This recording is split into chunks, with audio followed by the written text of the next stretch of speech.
मुख्यमंत्री नायब सैनी ने नए साल 2026 के पहले दिन ही श्रम विभाग में उजगार 1500 करोड़ रुपए की अनियमितताओं पर सख्त कार्रवाई की है। उनके आदेश पर एक उच्च स्तरीय जांच समिति गठित कर दी गई, जिसकी अध्यक्षता आईएएस पंकज अग्रवाल कर रहे हैं और ये समिति 1 महीने के भीतर अपनी विस्तृत रिपोर्ट भी सौंपेगी।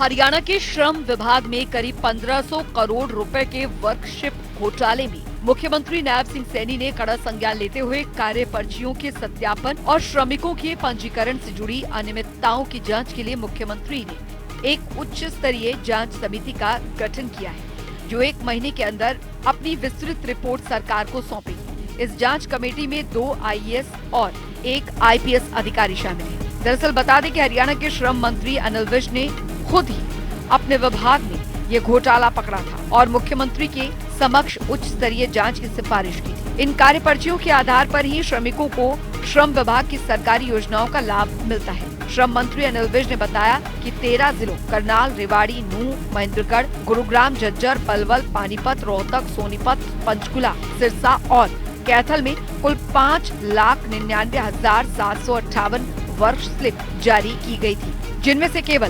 53,249 वर्क स्लिप वैध पाई गई, जबकि 5,46,509 वर्क स्लिप अवैध पाई गई। इसी प्रकार कुल 2,21,517 श्रमिकों के पंजीकरण में से सत्यापन के बाद केवल 14,240 श्रमिक ही पात्र पाए गए, जबकि 1,93,756 पंजीकरण फर्जी पाए गए। बता दें कि आरोप लगाया गया है कि जिन कार्यों पर उन्होंने श्रम किया था वे सही नहीं है, इसीलिए उनका भवन निर्माण श्रमिक के रूप में दर्ज होना संदिग्ध प्रतीत होता है।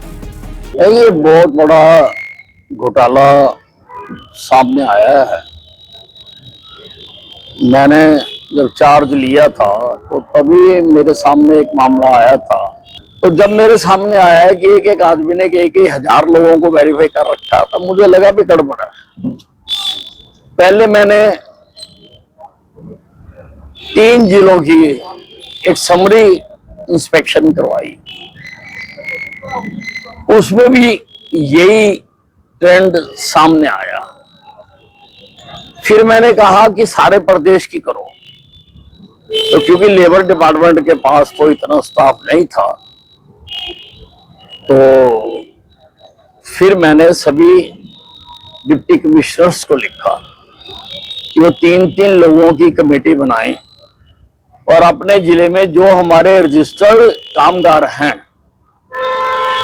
उनकी सूचियां लेकर उनकी घर घर जाकर वेरिफिकेशन करें। लेकिन अभी 9 जिलों की आई है और हम उसको देखकर हैरान हो गए हैं कि 5,99,758 वर्क स्लिप्स में से केवल 53,249 ही वैलिड हैं, बाकी सारी इनवैलिड हैं।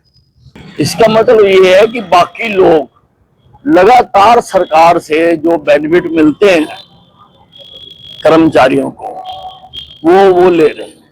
अभी इसकी फर्दर जांच होना जरूरी है कि कब से ले रहे हैं, किस किस ने लिया, किसने पर्ची बनवाई, किसने उसको वेरीफाई किया।